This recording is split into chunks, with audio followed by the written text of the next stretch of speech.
Selamat pagi anak-anak.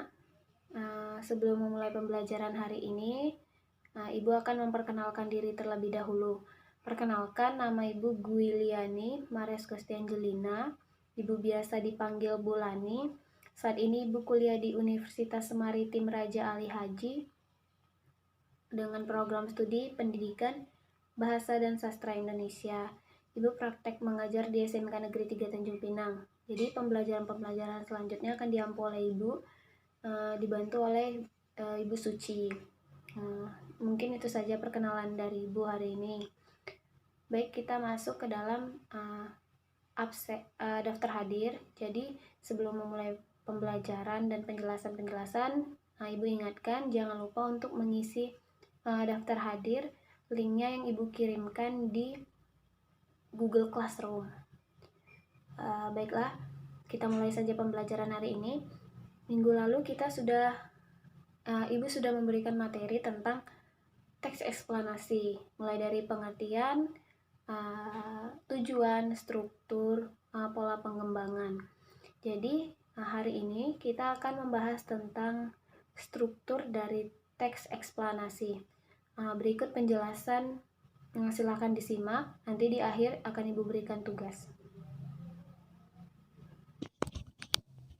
Baik, berikut adalah salah satu contoh teks eksplanasi. Nah, Ibu akan beritahu bagaimana cara menentukan struktur teks eksplanasi dari sebuah teks. Jadi, langkah pertama adalah membaca seluruh teks. Nah, baik, Ibu akan bacakan. Gengsi masih perlukah? Manusia ingin merasa dihargai, namun manusia haus akan kebanggaan diri yang tidak ada habis-habisnya. Diri kita ingin selalu menang, dihormati, dan dilayani oleh orang lain. Maka seumur hidup kita sibuk melindungi harga diri kita. Kenapa orang bangga kalau punya barang mewah? Kenapa orang malu kalau tidak punya? Hanya karena orang merasa gengsi. Gengsi adalah kehormatan dan pengaruh yang diperoleh karena perbuatan besar. Ingat, karena sebuah perbuatan besar, bukan barang atau kepemilikan yang besar. Gengsi diawali dari kebanggaan yang berlebihan atas apa yang dimiliki dan dirasa sempurna daripada orang lain, sehingga dapat memperkecil kepekaan sosial. Ia bisa saja menganggap semua urusan di luar dirinya bukan urusannya, terutama pada kaum yang lebih rendah di bawahnya. Gengsi disebabkan karena budaya dan norma yang dianut seseorang. Terdapat 3 budaya dan norma yang membuat gengsi menjadi kebutuhan yang cepat terjadi. Pertama, konsumen Indonesia menyukai untuk sosialisasi. Hal tersebut mendorong seseorang untuk pamer atau saling pamer. Kedua, kita masih menganut budaya feodal. Inilah yang menciptakan kelas-kelas sosial. Ketiga, ketika masyarakat kita mengukur kesuksesan dengan materi dan jabatan, pada akhirnya banyak di antara kita ingin menunjukkan kesuksesan dengan cara memperlihatkan banyaknya materi yang dimiliki. Gengsi akan terus ada selama tidak menyadarkan diri sendiri dengan observasi bahwa manusia itu sama. Diciptakan dengan kulit yang bersih dan sewaktu-waktu bisa kotor oleh tanah. Juga diciptakan dengan rasa malu. Jadi, tak ada alasan buat kita untuk gengsi melakukan hal yang baik meskipun banyak yang berada di luar kebiasaan manusia. Nah, setelah kita membaca semua teksnya,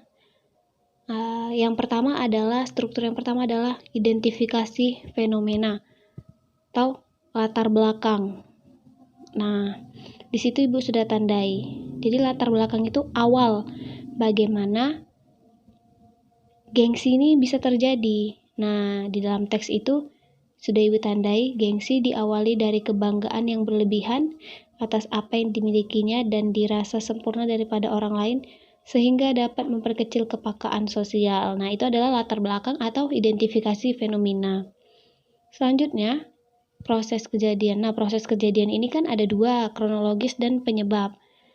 Nah, yang pertama di alinea yang paragraf yang Ibu tandai itu ada gengsi disebabkan, berarti itu adalah penyebabnya. Penyebabnya karena budaya dan norma yang dianut seseorang. Seperti itu. Selanjutnya, masih di paragraf yang sama, itu ada kronologis kejadian. Nah, kronologis kejadian ini biasa ditandai dengan kata pertama, kedua, ketiga, kemudian gitu. Jadi, ada 3 budaya dan norma. Itu menjadi kronologis kejadian pertama, kedua, dan ketiga. Nah, selanjutnya kita menentukan ulasan. Ulasan itu adalah komentar atau penilaian. Nah, jadi penilaian terhadap sebuah gengsi itu akan selalu ada selama orang tersebut tidak menyadarkan diri. Seperti itu kan sudah Ibu berikan tanda. Nah, selanjutnya kita buat seperti ini. Bagian-bagiannya, identifikasi fenomena, isinya adalah ini. Proses kejadian adalah ini. Ulasannya apa? Nah, dapat ditarik kesimpulan bahwa tak ada alasan buat kita untuk gengsi, melakukan hal yang baik. Jadi setelah kita baca semuanya, setelah kita menentukan strukturnya, maka ada kesimpulannya. Seperti itu. Baik, itu saja. Mungkin nanti ada yang ditanyakan, bisa tinggalkan di kolom komentar, boleh di Google Classroom atau di YouTube Ibu. Nah, ini adalah tugas kalian. Tugas kalian adalah menentukan struktur teks tersebut. Dari teks ini, fenomena hujan darah yang menggemparkan. Nah, cara menentukannya seperti yang Ibu ajarkan tadi. Baca dulu semuanya, lalu tentukan. Dengan format yang ini, yang lembar kerja siswa. Identifikasi fenomenanya bagaimana, proses kejadiannya, apa penyebabnya, kronologisnya bagaimana, ulasannya atau komentarnya apa, penilaiannya apa, baru simpulan. Jadi kerjakan di buku latihan. Nah, seperti ini cara pengerjaannya nih. Ibu sudah berikan contohnya.